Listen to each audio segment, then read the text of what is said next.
লক্ষ্য উদ্দেশ্য আপনারা জানেন যে ইতিমধ্যেই কুষ্টিয়া সদরের মানুষ সৎ নেতৃত্বকে বেছে নিয়েছে। আমাদের ইতিমধ্যেই এমপি নির্বাচিত হয়েছে মুফতি আমির হামজা। আমরা যদি হরিনানপুর ইউনিয়নে আমরা যদি বাংলাদেশ জামাত ইসলামী থেকে নির্বাচিত হতে পারি, যেহেতু আমাদের এমপি হচ্ছে বাংলাদেশ জামাত ইসলামের, আমরা তৃণমূল পর্যায়ে যে কাজগুলো করা দরকার আমরা সহজেই করতে পারবো। আর আমি ছোট থেকেই মানুষের সেবায় নিয়োজিত আছি। আমি বিভিন্ন জানেন হরিনানপুর দুস্থ কল্যাণ সংস্থার মাধ্যমে কাজ করি।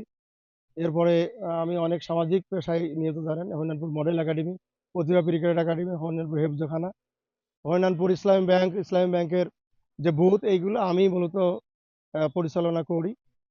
আমি আগের থেকেই হরিনানপুর ইউনিয়নবাসীকে কিছু দেওয়ার জন্য মূলত কাজ করে যাচ্ছি। এলাকাবাসী যদি আমাকে পছন্দ করেন, আমাকে যদি সমর্থন দেন, আমি ইনশাল্লাহ এটাকে এবাদত হিসাবে মনে করে আমি কাজ করবো। এটা আবার পেশা বা হচ্ছে এটা ব্যবসা হিসেবে না।